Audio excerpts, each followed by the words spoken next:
right, welcome to the show, Coach. Thanks for being here again. Now, this week's a little different for us in the sense that we can't live stream the action on the field. Right. We'll be up there commentating like we did last year's Stillwater game for the playoffs as a radio show. But Bixby, there's people understand why we're doing it that way. Bixby they have their own little setup going, and they're not allowing us to stream. Okay. So you have to buy into theirs if you want to see the game, and they're charging $18 a feed. So I would say get a group of about 100 people together and charge that $18 and then watch the game. But anyway, so let's go back. We had homecoming last week. We had Ponca City coming to town. Yes. So let's talk a little bit about that game. Recap that. Yeah, absolutely. But kind of before we get into that, people will be able to hear your soothing voice during the game, which may be even better than the play-by-play than saying it live. So maybe something good. Yeah, Ponca last week, very improved, very good Ponca team. We said that a week ago. Coach Harmon and his staff do a fantastic job at Ponca City, and their kids played really, really hard. I thought they had a good scheme, and did a great job against us, and it's a good football team. We're fortunate to be able to get a win, which we'll take. Anytime you're 2-0 in district, that's huge. Feel like we're kind of in the driver's seat to be able to control, our playoff berth and how we want to do that and all that stuff. But Ponca City, I thought our defense played very, very, very well. They're big and physical up front. Our defense able to slow down the run game. They had, not a ton of offense against us. Offensively, we played well as well in spurts, and we'd play well and maybe get a little impatient at times and try to force something maybe wasn't there. But I was proud of our offensive line, especially at the end of the football game. We're able to grind it out in what we call a 4-minute offense where, we have to be able to continue to pick up first downs after first downs, to be able to kind of run the clock out and do it, and our offense is able to do it. I thought that was a pretty big sign of maturity for our team, especially offensively, to be able to do that towards the end of the latter part of the game. And then at the very, very end, our defense stepped up again with Jordan Thompson with a huge interception to seal it. Right. And just really, really proud of our kids. We've been in close games all year long. And we found ways to win those close games. I think that's, I feel like we're growing up a little bit with a really, really young team each and every week, getting better and better. And so, any win, we'll take it. Obviously saw plenty of stuff for us to improve upon, but also saw areas of growth as well that we wanted to see. And so, I'm pleased with where we're at this point in the season. Obviously, everybody wants to win every game, but, the bottom line is you better be improving each and every week. And I felt like we put another week together of improvement, and hopefully we do this week as well. Yeah. So we got Bixby coming up. So I noticed with Booker T and Ponca City, they like to run. Right. And run more than the pass. Right. So how does Bixby compare to those? Bixby can do it all. They can pass they want to. They can run the ball effectively. They have really good receivers, O-line, quarterback, running back, et cetera. You can go on and on, and I kind of laugh anytime he was like, how's Bixby? I'm like, well, they won 27 in a row. Okay. They're doing something right. And they're a really, really good team, and they're as advertised when you watch them. And our goal obviously is to beat Bixby. We want to beat Bixby because this is potentially for a district championship, which is huge for us in Choctaw football. I don't know when the last time that's happened, and I don't know when the last time Choctaw's hosted a home playoff game. That's a huge accomplishment. Yeah. And so the bottom line is we want to go win, but our goal is to go, give everything that we have each play and execute, because, everyone's goal is to win. That's a very easy goal to set and say, hey, I want to win. But a more effective goal is, I want to do my job on this particular play, and then the next play, do my job again and repeat that for about 180 snaps. Yeah. And when you can do that, that's how you win games. By saying you want to win doesn't get it done. By executing and just really being, zoom focused on what my job is and what my job entails, and then trusting that my teammates are going to do their job, then all of a sudden I start stringing together good plays and good things happen. And so, that's the goal. Like I mentioned before, district championship is potentially on the line here, and we want to make sure that we give them our best that we possibly can when we go play a very, very tough and very respected program like Bixby. Well, would they be compared to like a Greenwood? How would they? Yeah, that's a good comparison. Yeah, Greenwood is very very historically very competitive program like Bixby here of late. Right. The past 5 or 6 years with Bixby and Greenwood's very similar as you mentioned. Greenwood's kind of the 6A powerhouse of Arkansas, and then it'd be hard to argue that the Bixby's not in that dimension of that as well. Yeah. In 6A 1 or 2. Right. And some people think they're the best team in the state altogether. Obviously, I don't, who knows, but I know that they've won a lot of games in a row, and they do a great job. And Coach Montgomery and his staff do a fantastic job. Their youth programs are good, all that kind of stuff. The middle school programs are good. All the things that we're getting to, here, they're doing as well.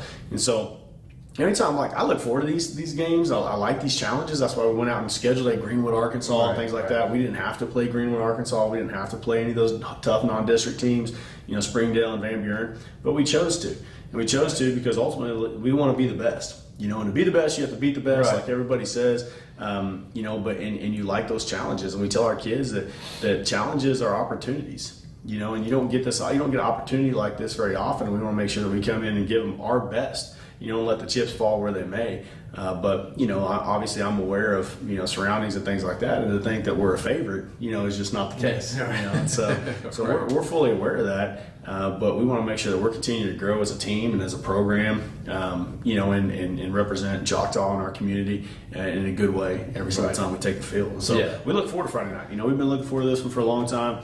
Like I said, those guys are really, really good, not taking anything away from them. But again, getting to play tough teams like this is a great opportunity for us in our program. Right. And as anybody that knows sports knows that you have these long win streaks, but they got to be broken at some point. Yeah, you say it all the time, and that's the truth. It's absolutely the truth. Someone's gonna end it. I mean, it ends at some point. That's life. Right. Life doesn't last forever, and win streaks don't either. Exactly. Someone's gonna do it. Right. We hope to be able to do it on Friday. Yep. All right. Well, good luck, Coach. Thank you. We'll be there. Don't ignore the blank screen, but we will be talking and play-by-play through the game. That's all we can do. Yeah, I hope the soothing audio doesn't put people to sleep. We'll try to be animated. Yeah. All right, thanks. Thank you.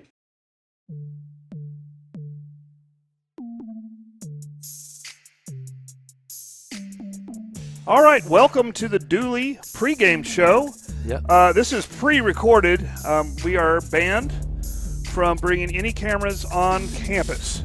Yes. So the only shots that we can show you are our commercials and this show and the Coach Corbin show I filmed earlier today. Which, yes, and if you didn't see that, you can always go to the YouTube channel and see that. Actually, I don't put it up on the YouTube channel. The only way you can see it is through the football game. Okay. I'm being stingy. Okay, so you need to watch this again after the game's over. Yes, you can watch it. Yes. Okay.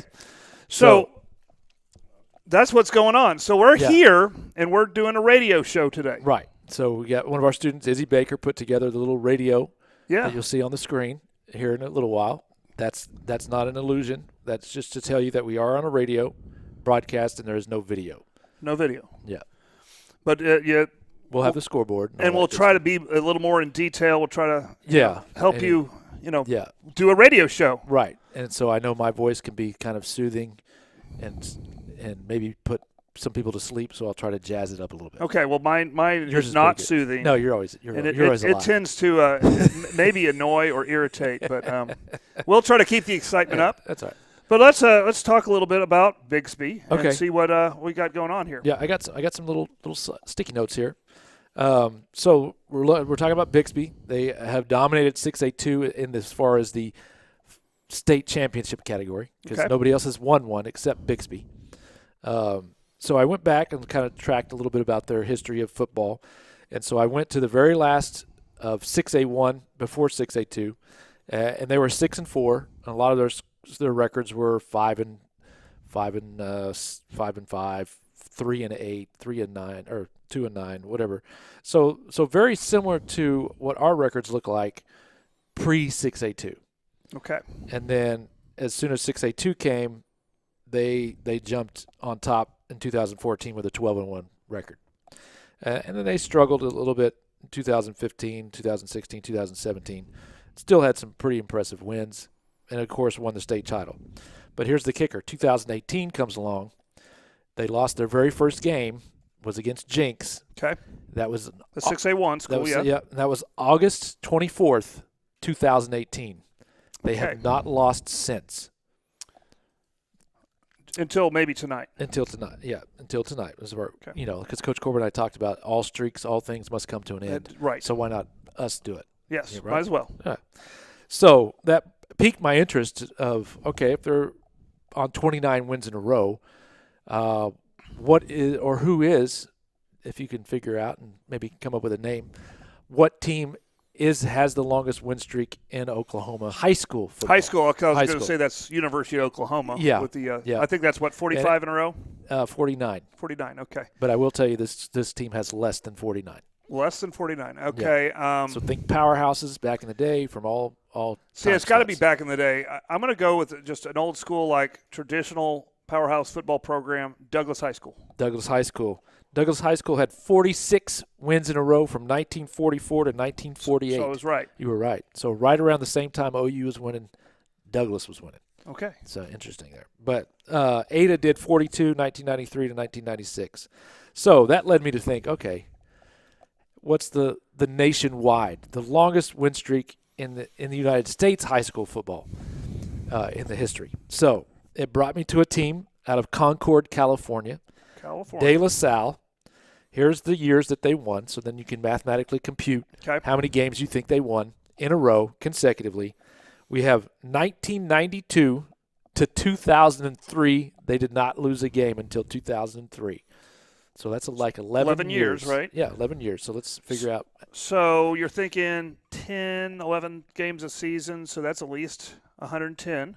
Yep. And then they're going to win all their playoff games, so that's going to be another, let's call it 144. 144. That's pretty dang close. 151. So we're hoping Bixby does not do that record. So Choctaw hopefully will break that tonight. But, yeah, 151 games in a row is the national record, and I don't see anybody touching that for a long time. Right. Well, and also the good news is if you're looking at trends, Bixby is on the trend of going up in population. It's on the south side of Tulsa. Southeast side of Tulsa, I guess. Right. And so you got Jinx in that area, you got Union in that area. Broken Arrow in that area. So Bixby is the high school that's growing huge. They're just leveling forest, putting up tons of houses. Right. And so they might exit and head it up. Not in 22, I believe. 22 is the next time we redistrict. So they might exit in 22, but there's no way they're not going to exit 24. So 24 at the latest. So they might have been winning all the Division II titles, but they're not going to have that option anymore. They're going to have to go in 2 to 4 years. They're going to have to go to the bigs. We're trending towards that direction too, so we might follow them. So we'll see how that happens. Right. But yeah. Right. Yeah. So it should be an exciting one. What do you think are some of the keys to the game here for Choctaw? What I see the keys to the game here is we know that this is a great football team since they haven't lost, and they've already beaten Jinx and Union this year. Yep. Which are arguably the best two teams in 6A1. Right. So right now, Bixby is the number 1 rated high school in the state, period. And they're actually ranked 57th in the nation. 57th in the nation. Yep. So the keys to the game, obviously, is no mistakes. Right. Limit the penalties. Don't take away